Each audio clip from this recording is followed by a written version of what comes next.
selaku lecturer yang akan memberikan ilmu pada hari ini, yaitu ada Pak David Sahara dan ada Pak Zulfakriza yang akan memberikan lecturer hari ini, serta ada Bu Cindy Rosalia, dan juga kakak-kakak asisten, yaitu ada Kak Radit, Kak Nabil, Kak Dian, dan Kak Sandi. Selanjutnya mungkin Diski bisa memberikan 1-2 kata pembukaan selaku Ketua IGC. Ya, Diski dipersilahkan. Ya, boleh. Makasih, Ayin. Selamat pagi semuanya. Assalamualaikum warahmatullahi wabarakatuh. Perkenalkan, nama aku Diski Arantika. Aku dari ITB, selaku peserta juga di sini. Bersamaan, aku juga sebagai Ketua IGC ITB 2020. Sebelumnya aku juga pengen ngucapin terima kasih yang banyak kepada lecturer kami, yaitu Pak David, Pak Zul, sama Bu Cindy. Yang kedepannya bakalan ada 4 course yang insya Allah mereka bertiga akan selalu menjadi lecturer. Terima kasih juga kepada asisten yang membantu acara kami. Nggak lupa juga aku pengen makasih kepada kalian, peserta-peserta yang sudah mendaftar. Semoga di masa pandemi seperti ini, setidaknya online course ini bisa menjadi belajar dari rumah ya, sembari kita menunggu semester depan, kayak gitu sih harapan aku. Semoga kalian mendapatkan sesuatu yang baik dari online class ini, dan oke, selamat belajar teman-teman. Selamat belajar. Oke, kalau gitu langsung aja dikasih tahu tentang aturan dari online course hari ini. Sebelumnya sesi ini akan dibagi jadi 2 ya. Jadi jam 9 ini sampai jam setengah 12 akan diberikan materi oleh Pak Zul. Terus setengah 12 sampai jam 11.45, yaitu 15 menit, akan ada sesi istirahat, biar nggak pusing belajar terus. Terus habis itu 11.45 sampai jam 1 kita akan mulai belajar lagi dan bisa ditutup dengan sesi Q&A, atau tanya jawab. Kemudian untuk peraturannya sama seperti yang sudah kami beritahu di WhatsApp group dan di email, yaitu saat pembelajaran berlangsung mohon untuk di-mute mikrofonnya dan bisa dinyalakan kalau memang mau bertanya. Terus yang terakhir adalah untuk mohon mengerjakan seluruh assignment yang akan diberikan oleh dosen-dosennya, karena itu akan menjadi syarat untuk mendapatkan sertifikat. Udah, kalau kayak gitu mungkin Pak Zul bisa memulai untuk sesi hari ini. Kepada Pak Zul dipersilahkan.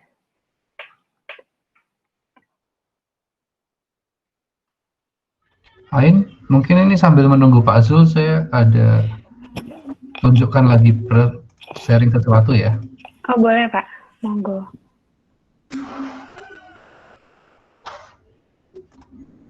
Bentar. You are presenting to everyone. Ceritanya gitu. Ini kelihatan poster dari acara ini, kelihatan nggak? Kelihatan Pak. Baik, untuk peserta itu ya, mungkin kita agak sedikit menceritakan lagi apa yang disampaikan oleh Pak Azul tadi, bahwa dalam 4 minggu ke depan kita akan mencoba memberikan bekal tentang Python itu yang bisa kita pakai untuk seismologi.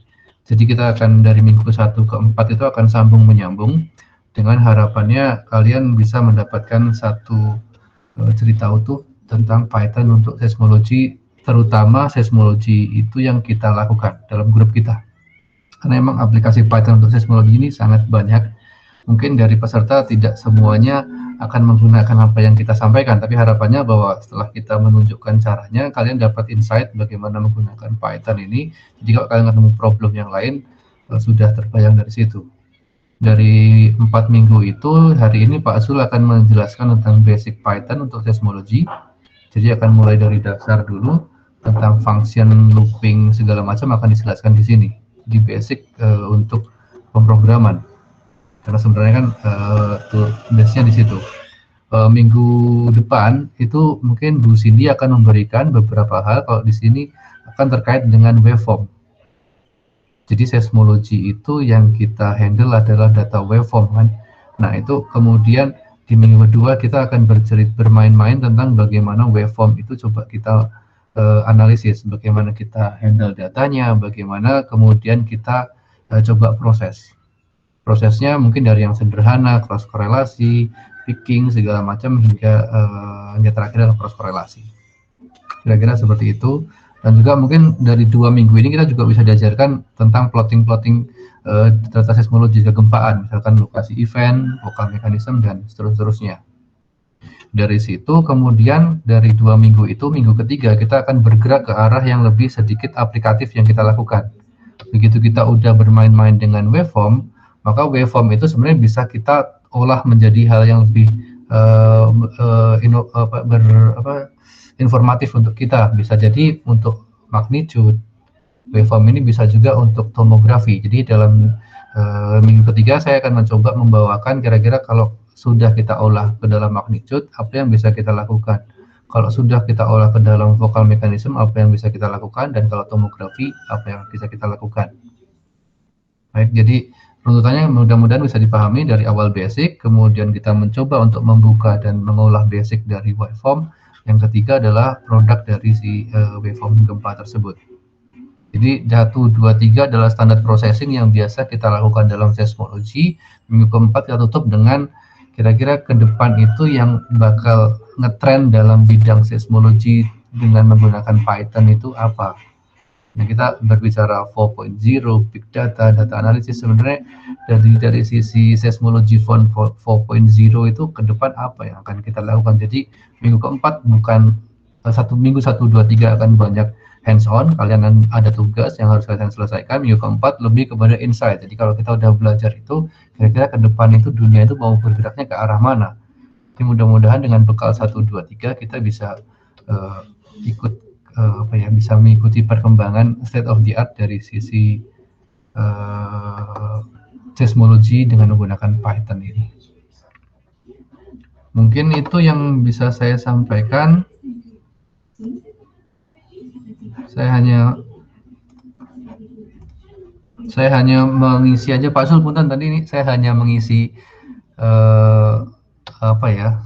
biar lebih terbayang lagi peserta terhadap materi 1, 2, 3 yang akan 4 yang akan kita berikan. Untuk minggu kedua kita akan belajar tentang waveform. Jadi kita akan ngoprek-ngoprek waveform mulai menggunakan yang namanya OpsPy. Itu modul seismologi dari yang dikembangkan di Python gitu, sifatnya open source. Kita nanti akan belajar mengenai bagaimana sebenarnya tipe-tipe waveform data itu seperti apa. Kemudian kita coba download data waveform itu dari data center. Kemudian kita juga coba plot waveform data itu seperti apa. Kemudian kita juga akan belajar UTC time, waktu-waktu yang time itu. Kemudian kita juga akan belajar tentang korelasi silang, belajar tentang filtering. Pokoknya kita akan bermain dengan waveform itu begitu. Jadi untuk yang minggu kedua ini akan benar-benar lebih ke seismologinya. Mungkin ya. Nanti di minggu kedua ini saya akan lebih banyak dibantu oleh Mbak Dian di sini, asisten kami. Jadi mungkin kalau yang ingin lebih tahu banyak tentang seismologi, mengolah data seismologi, bisa nanti di minggu kedua. Saya ingin tanya, di sini apa ada yang sudah pernah membuka data waveform, melihat data waveform? Sebagian besar?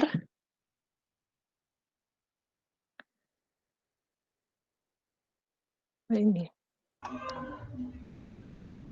Atau mungkin yang belum pernah bisa merespon Bu Cindy siapa gitu. Iya. Saya kita dari yang belum pernah dulu mungkin. Iya, yang belum pernah mungkin. Oh, atau sudah pernah semua ini? Sepertinya begitu. Mantap kalau kayak begitu. Rata-rata di sini semester berapa ya? Semester 6, Bu. Oh, semester 6. Semester 6 itu berarti 2017 ya? Berarti sudah ada ini ya, mata kuliah seismologi gitu sudah pernah ambil ya? Sudah, Bu.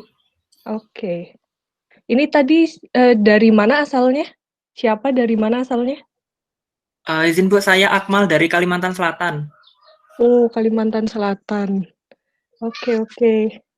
Wah, beragam ya yang datang di sini. Hmm,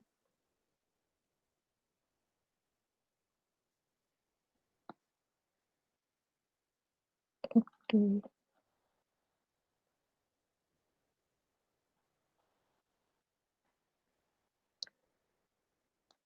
Oh, ini puzzle ini lagi ya? Sepertinya Pak Zul sedang mencoba ini ya, sistem preference dan seterusnya itu, settingnya itu. Baik, mohon maaf nih ada kesalahan teknis.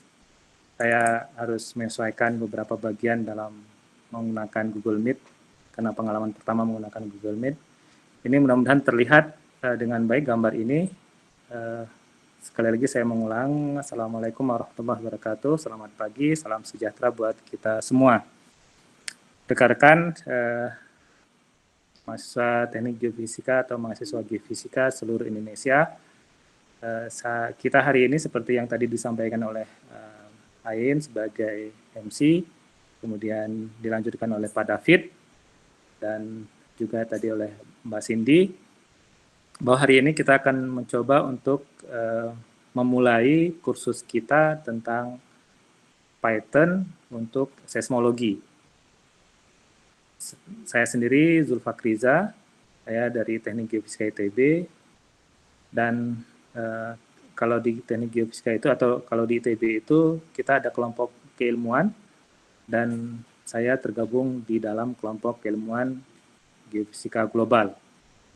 Selain itu juga saya terlibat di Himpunan Ahli Geofisika Indonesia.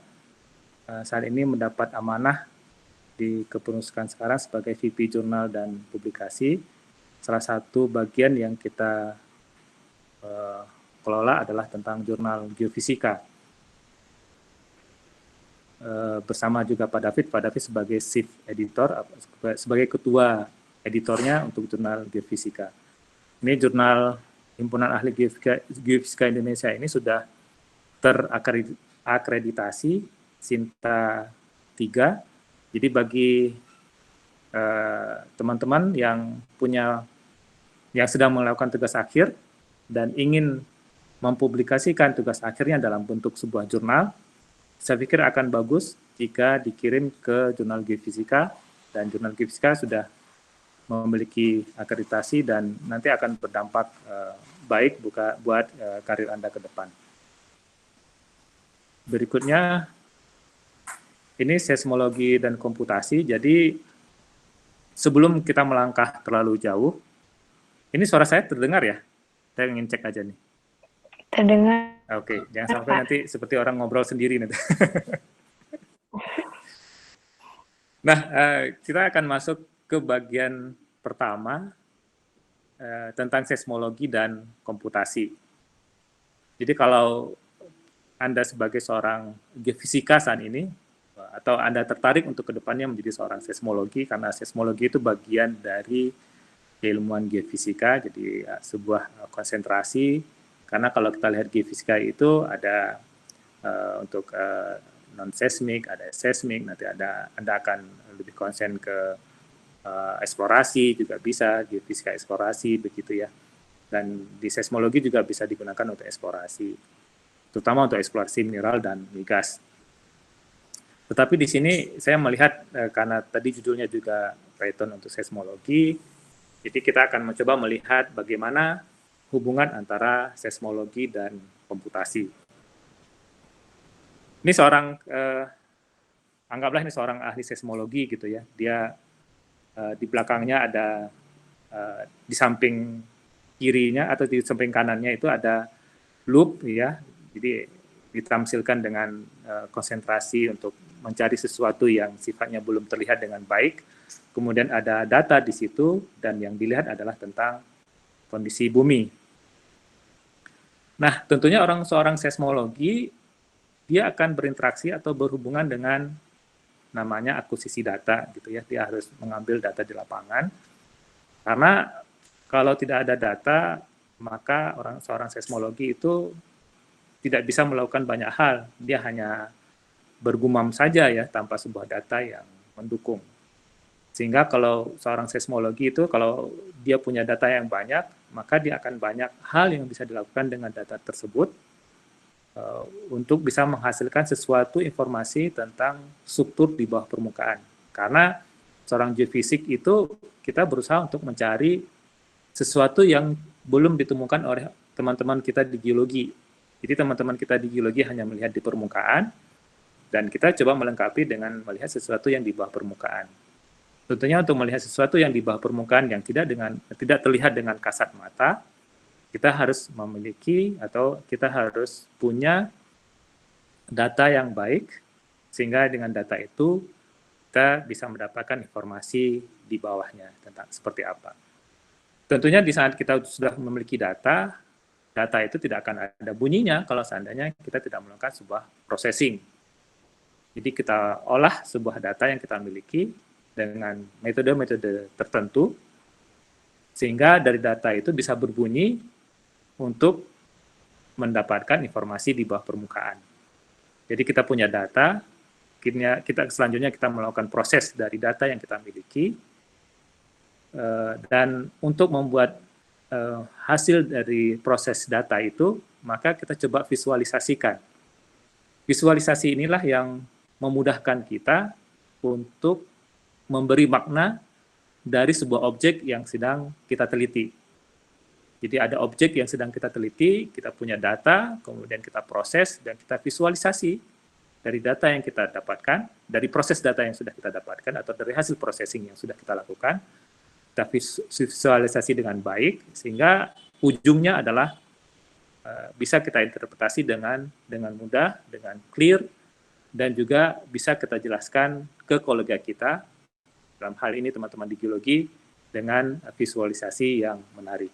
Tentunya berdasarkan data yang sudah kita proses dari data yang sudah kita dapatkan di lapangan. Setiap proses ini tentu kita berinteraksi dengan komputasi, minimal tahapan 2 dan 3. Jadi saat processing data dan melakukan visualisasi dari hasil yang kita dapatkan, kita berinteraksi atau berhubungan erat dengan namanya perangkat komputer. Sehingga seorang ahli seismologi tanpa ada komputer, dia tidak bisa berbuat banyak, karena semua hal-hal yang berhubungan dengan seismologi itu berkaitan dengan perangkat komputer. Ya. Jadi ada data, kalau data tidak kita olah dengan manual, Anda bisa bayangkan kalau seandainya kita punya data dengan kapasitas taruhlah 1 GB gitu ya, data waveform misalkan 1 GB, walaupun sekarang sudah lebih daripada itu, ada yang 1 tera untuk pengamatan sekian hari atau sekian bulan gitu, pasti kapasitasnya sampai 1 tera. Anda bisa bayangkan kalau seandainya jumlah data yang besar itu diproses dengan cara manual atau semi manual, Anda menggunakan kalkulator misalkan, perangkat kalkulator. Tentu tidak akan maksimal dan tidak akan selesai gitu ya.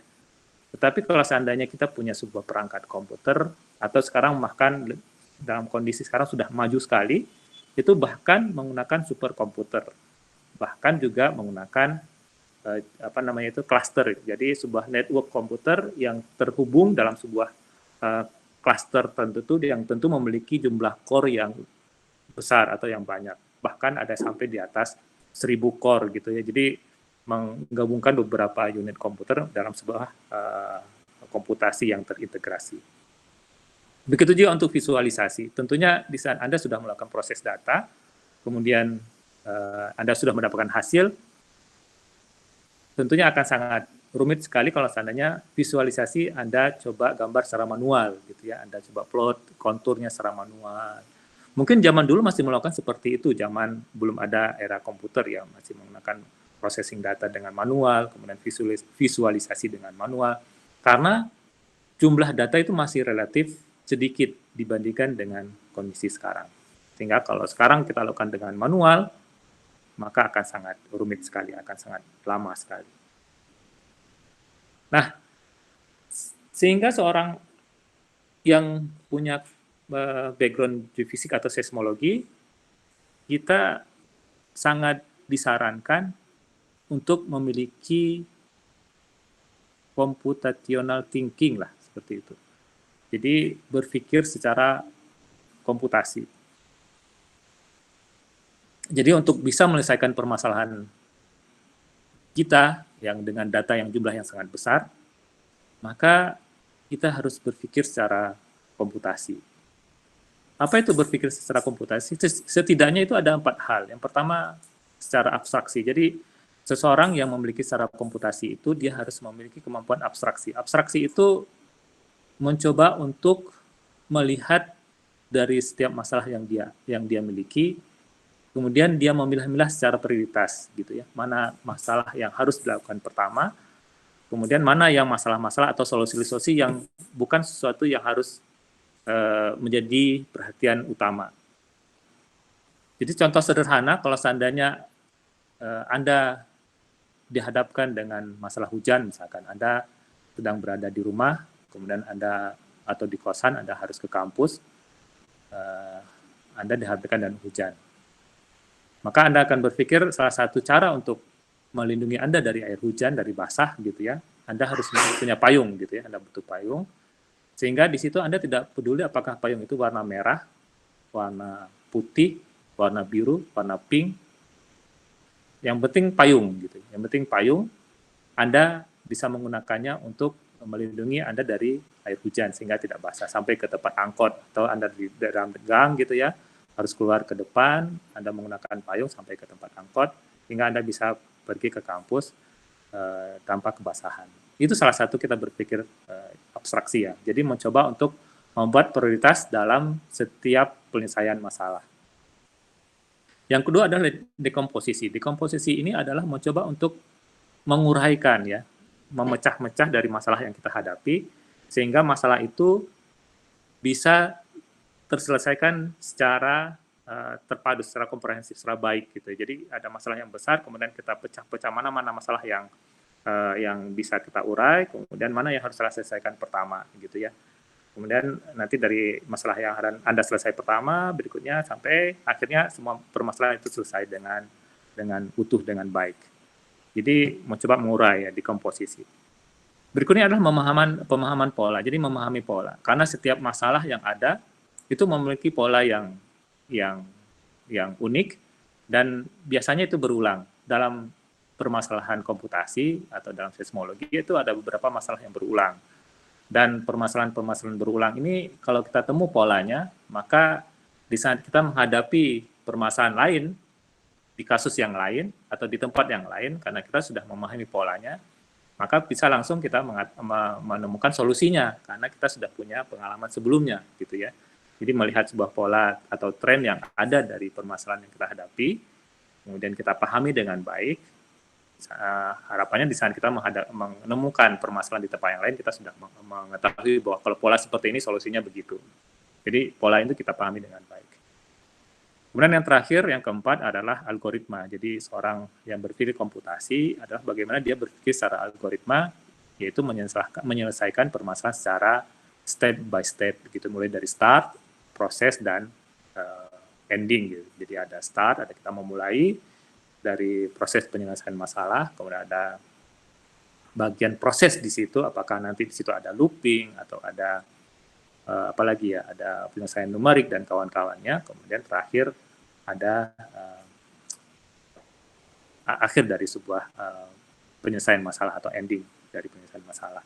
Dan inilah yang harus dikuasai oleh kita, dan ini sebenarnya yang penting sekali di saat kita masuk dalam dunia komputasi ya. Jadi ada 4 hal ini yang harus kita perkuat. Jadi kemampuan abstraksi, dekomposisi, pemahaman pola, dan algoritma. Dan ini biasanya yang juga diajarkan secara baik sekali di jurusan-jurusan teknik informatika. Karena saya, mungkin juga, saya pikir juga Anda yang hadir di sini bukan berasal dari teknik informatika, sehingga kadang-kadang kita belajar yang seperti ini secara otodidak gitu ya. Seperti saya sendiri, saya belajar secara otodidak, apalagi sekarang sangat mudah sekali mengakses informasi yang ada di dunia internet. Kita bisa mengakses dan kita bisa belajar secara mandiri, apalagi dalam kondisi sekarang GitHub itu sudah banyak sekali, dan juga kita bisa belajar step by step dari GitHub yang orang berikan. Kemudian kalau ada yang tidak paham, kita bisa Q&A di Google atau di forum gitu, forum GitHub atau di tempat lain, sehingga ini akan mempermudah kita memahami setiap masalah dalam komputasi. Berikutnya, di sini balik lagi ya. Nah, berikutnya saya masuk ke algoritma. Ini yang sering kita dengar kalau komputasi ya algoritma gitu, membuat algoritma dari sebuah permasalahan nanti diselesaikan secara komputasi. Setidaknya ada 3 hal ya yang saya coba highlight di sini. Yang pertama, seorang yang bisa membuat sebuah algoritma dengan baik, maka dia harus memahami konsep-konsep matematika distrik dan juga konsep numerik ya. Dan minimal kita paham tentang hukum-hukum dasar dalam matematik atau matematika dasar ya. Hukum dasar ini akan melandasi kita untuk menyelesaikan permasalahan-permasalahan dalam seismologi, baik permasalahan secara diskrit ya, maupun nanti kalau seandainya kita ingin lebih expand lagi, ya permasalahan-permasalahan nanti yang kita selesaikan secara numerik, jadi secara pendekatan. Kemudian berikutnya adalah logika. Logika ini terbangun dari seringnya kita berhadapan atau banyaknya bahan-bahan yang kita baca gitu ya. Tentunya bahan-bahan yang kita baca adalah bahan-bahan yang berhubungan dengan seismologi, dengan matematik, dan juga fisika. Jadi kalau seandainya makin banyak pemahaman atau wawasan kita tentang 3 hal tadi, seismologi atau geofisika, kemudian tentang matematik, tentang fisika, maka itu akan memberikan kekayaan logika kita berpikir untuk menyelesaikan masalah dalam seismologi dan atau geofisika. Jadi logika kita adalah logika yang kita kaitkan dengan keilmuan. Jadi bukan logika secara umum, memang bisa juga secara umum, tetapi harus kita khususkan lagi sesuai dengan keilmuan seismologi dan geofisika tentunya. Jadi kita punya matematika diskrit, kemampuan pemahaman matematika, logika secara matematika, logika fisika dan juga wawasan tentang seismologi, pengetahuan tentang seismologi. Kemudian yang ketiga adalah kemampuan analisis. Ini hal lain lagi yang saya pikir juga penting ya, bagaimana kita mencoba untuk melihat dari sebuah algoritma yang sudah kita bangun, kemudian kita mencoba untuk melihat bagian-bagian mana yang bisa kita kembangkan, bagian-bagian mana yang bisa kita reduce sehingga algoritma kita atau skrip kita itu lebih efisien, bagian-bagian mana yang bisa kita modifikasi sehingga dia lebih cepat prosesnya atau lebih menghilangkan bug misalkan kalau pas ada bug. Jadi kemampuan analisis juga hal yang penting dalam proses kita membangun sebuah algoritma. Jadi ada matematika, logika, dan kemampuan analisis.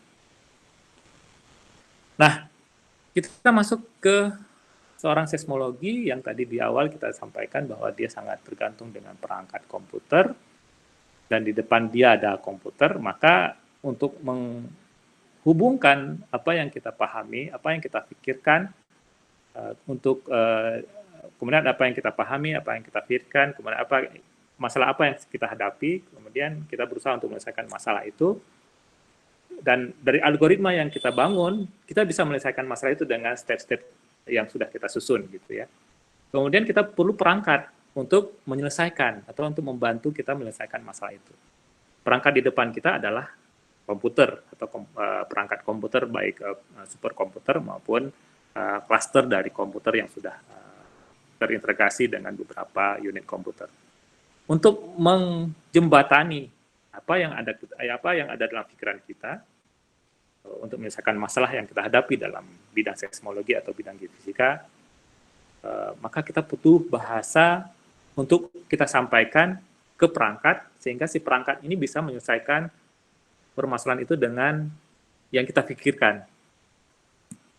Saya pikir nangkap ya. Jadi kita punya ide, kita punya masalah, kemudian kita punya ide untuk menyelesaikan masalah itu, kemudian kita punya di depan kita punya tools, punya perangkat.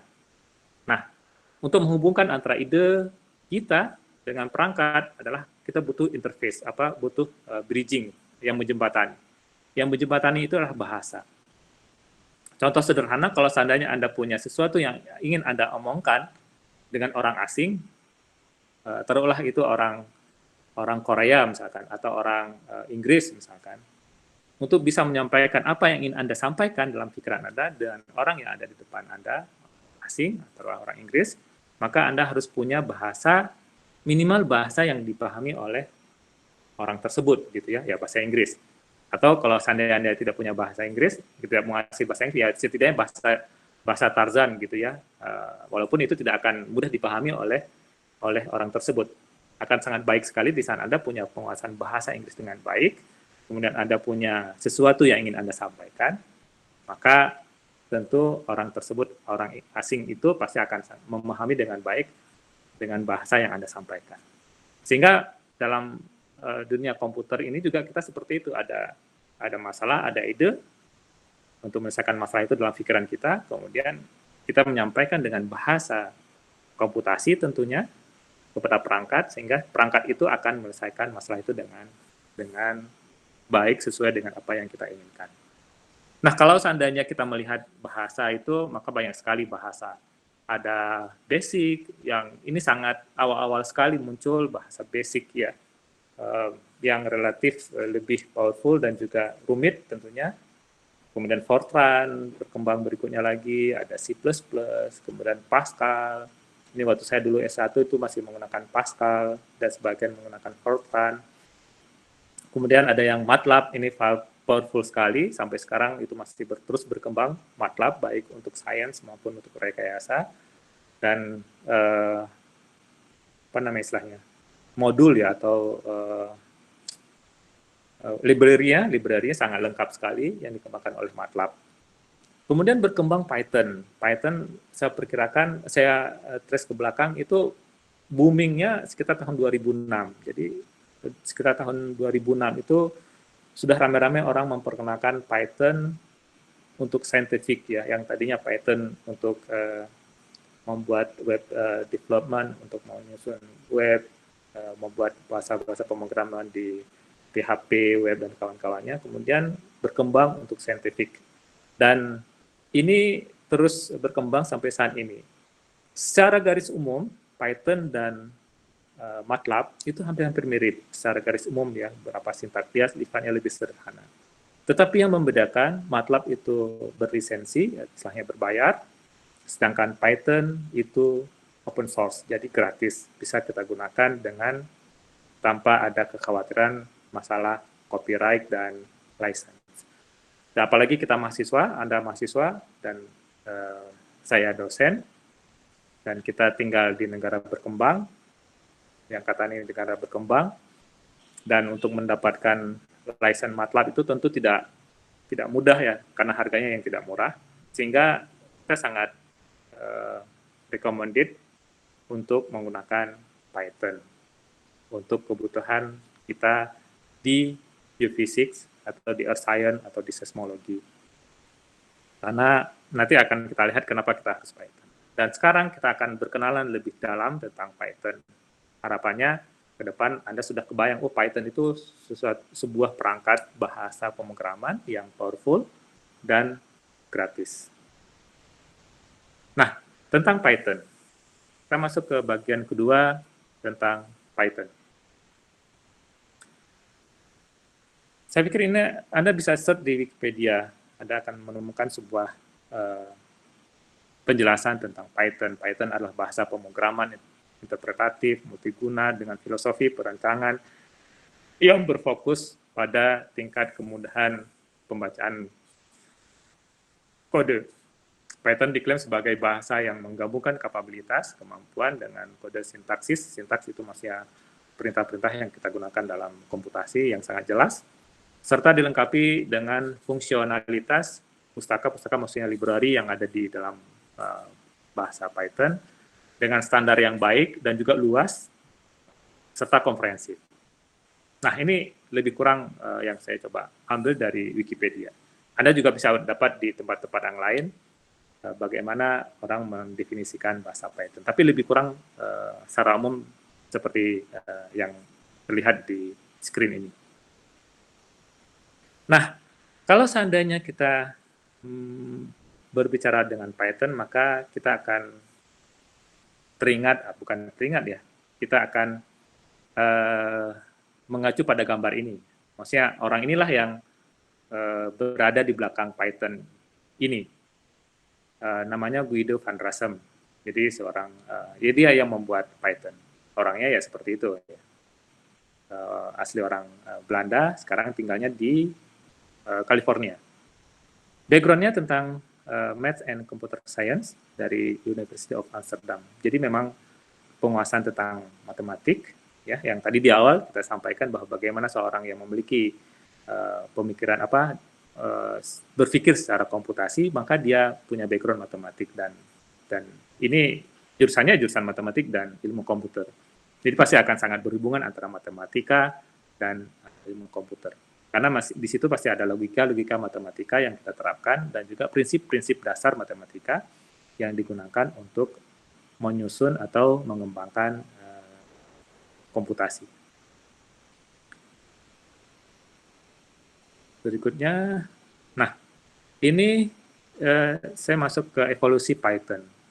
Ya, Anda lihat di sini evolusi dari Python 1 dan Python 2. Anda bisa lihat di sini mulai berkembang tahun 94 Januari muncul Python 1.0, kemudian sampai dengan tahun 2000 ya bulan September terakhir muncul Python 1.6 dan berhenti di situ di tahun 2000, kemudian masuk ke di tahun yang sama mereka mengembangkan Python 2.0. Kemudian 2.0 berkembang sampai dengan tahun 2010 itu 2.7 dan ini yang sangat banyak sekali digunakan 2.7 Python versi 2.7. Sampai sekarang juga beberapa masih menggunakan Python 2.7 ya. Walaupun sebenarnya Python 2.7 itu akan berakhir di 2020, dalam artian library-nya itu akan stuck di 2020, sehingga tidak akan dikembangkan lagi. Jadi berhenti di 2020, tahun ini berhentinya. Sehingga kita sangat menyarankan Anda sudah mulai untuk berinteraksi dengan Python 3. Karena Python 3 itu sudah mulai dikembangkan tahun 2008. Nah, kita lihat di sini tahun 2008 itu Python 3 sudah mulai dikembangkan, kemudian berkembang sampai 3.6 dan 3.7. Mudah-mudahan hari ini kita menggunakan yang 3.7 ya. Nanti kita install sama-sama 3.7. Dan saya menggunakan 3.7.3 ini hampir mirip antara 3.7 dan 3.7.3. Dan sudah muncul 3.8 Oktober 2019 dan di tengah masa pandemi Mei 2020 muncul 3.8.3. Ini versi yang terakhir yang saya tahu saat ini untuk Python. Kemudian sekarang sedang dikembangkan 3.9 maaf. Jadi sekarang sedang dikembangkan 3.9 dan ke depan mungkin akan muncul Python 4.0 gitu ya. Kapan itu saya belum tahu kapan munculnya 4.0. Tapi kalau kita lihat polanya dia akan berhenti di 3 nggak akan muncul nanti 3.10 tapi di saat 3.8 atau 3.9 berakhir, dia akan masuk ke 4.0. Jadi seperti yang tadi versi Python 1, kemudian Python 2, Python 3, mungkin nanti akan muncul Python 4. Seperti apa perubahan-perubahan sintaknya, kita juga tidak tahu ya, sehingga itu pasti akan berkembang, akan menyesuaikan. Dan tentunya versi yang terakhir itu versi yang lebih update, dan beberapa bagian bug yang mungkin ada sebelumnya itu sudah terselesaikan pada versi-versi yang terbaru. Kenapa Python? Yang pertama gratis. Tadi saya sampaikan dia gratis. Gretong ya, tidak perlu bayar. Anda tinggal download, kemudian Anda belajar dari beberapa sumber yang ada, tinggal mainkan tanpa ada pengaruh atau ada masalah tentang license. Yang kedua, multi-platform. Kita bisa menginstal Python under Unix, Linux, Mac, ataupun Windows. Sekarang sudah bisa di under Windows. Bisa juga menggunakan platform Anaconda. Nah, nanti kita akan mengarahkan menggunakan platform Anaconda. Berikutnya adalah mudah dan struktur. Jadi lebih mudah diikuti dan ya tidak begitu rumit seperti halnya Fortran. Paket komputasi ilmiah lengkap, ada NumPy, Numeric Python, ada Scientific Python, ada OpSpy untuk seismologi, ada EarthSpy untuk geospasial, ada nanti apa lagi ya? Ada NoisePy, ada sekarang untuk PyConal ya untuk menyelesaikan masalah-masalah iconal question.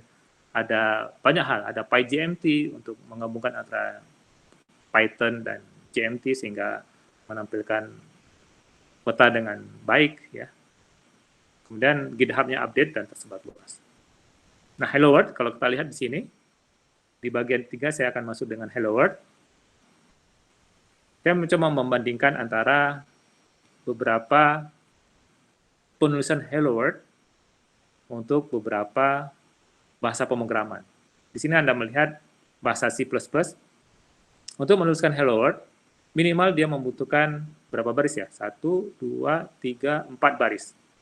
Jadi minimal 4 baris, kita harus menyusun sebuah sintaks untuk memprint kata Hello World dalam bahasa C++.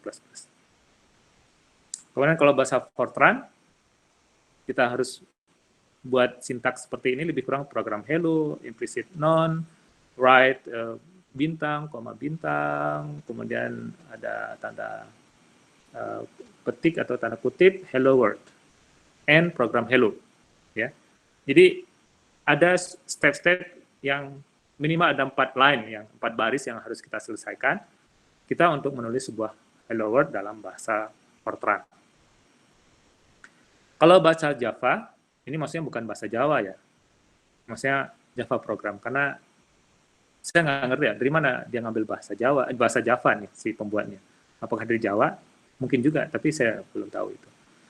Java, untuk bahasa Java, untuk kita menulis Hello World, kita butuh untuk menulis kelasnya dulu, kelas Hello World, kemudian kita buka dengan kurung kurawa, public static void, main bla bla bla, kemudian ada string, ada argumen di sini, kita pasang argumen, kemudian kita buat ke sistem out, print, line, hello world.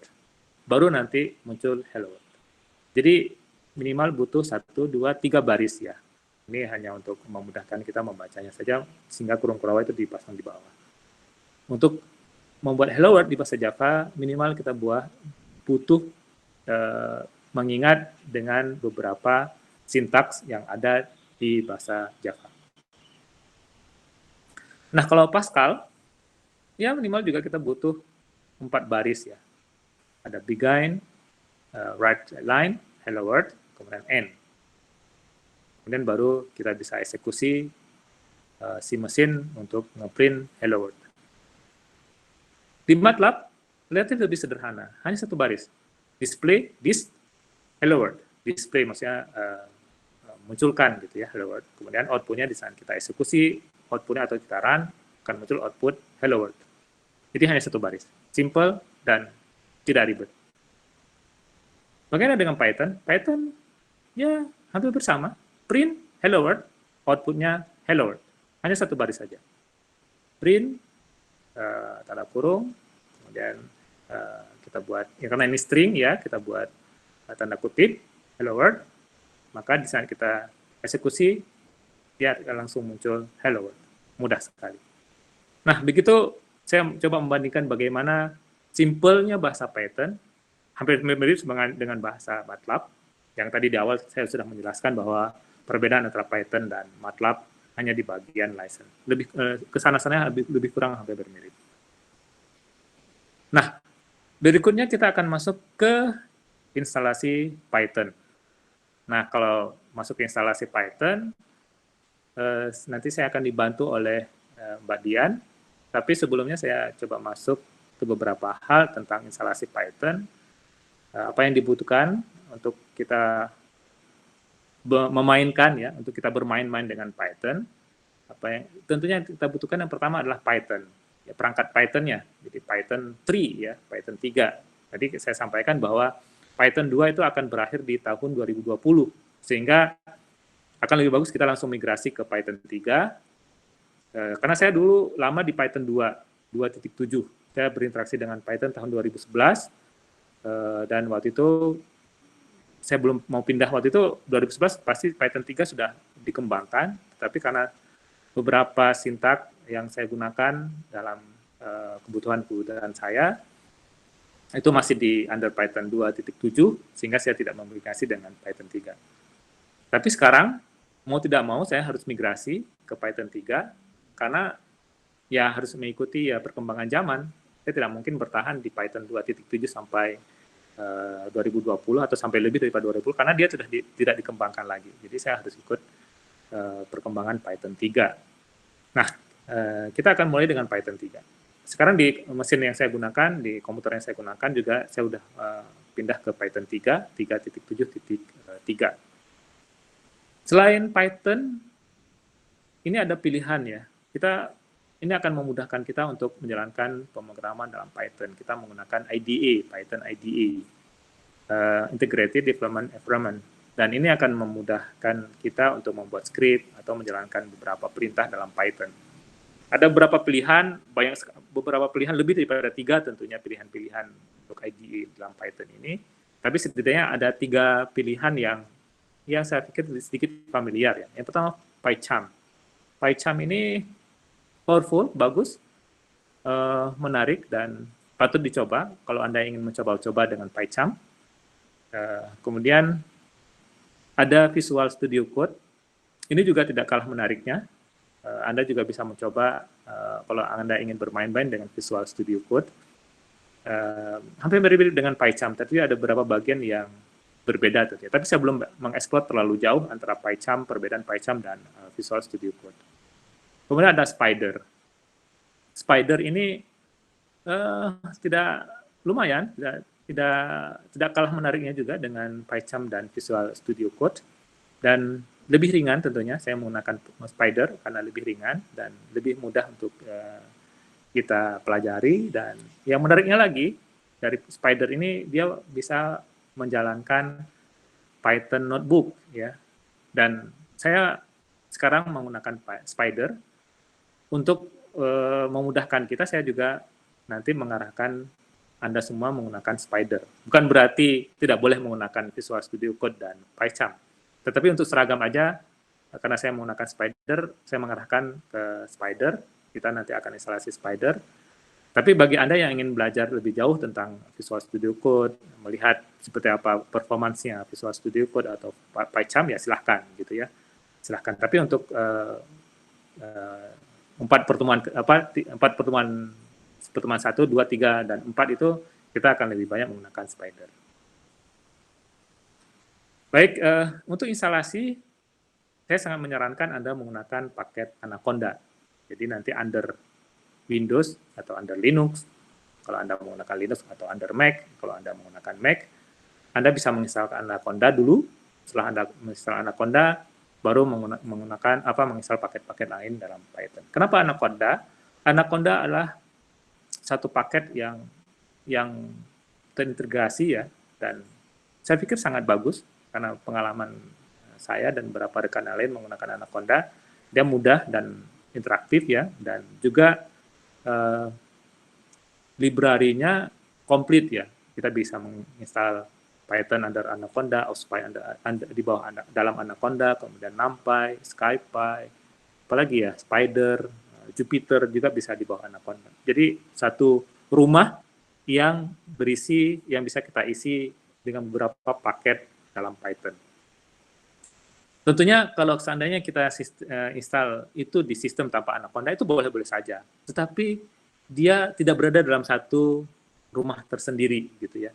Tapi kalau seandainya kita menggunakan Anaconda, jadi semua paket Python yang kita butuhkan itu berada dalam satu rumah yang kita sebut dengan Anaconda. Jadi Anaconda ya sebuah ular ya, seekor ular ya, ular yang besar sekali ya, ular Anaconda. Mungkin saya nggak dari mana ide memunculkan nama Anaconda, ya kita gunakan saja gitu ya. Dan itu berisi banyak paket-paket Python. Jadi ular besar, Anaconda, dan ular besar juga tapi lebih kecil dari Anaconda namanya Python.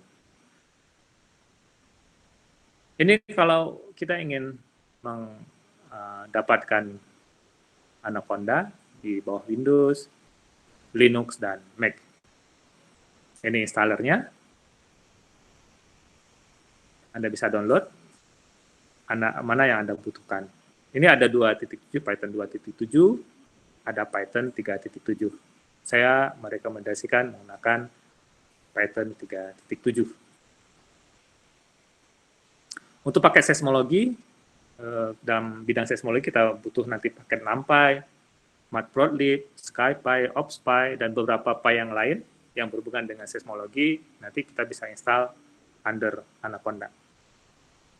Saya pikir itu, ini untuk Spider, kita juga bisa under Anaconda juga, with Anaconda. Instalasinya mudah sekali.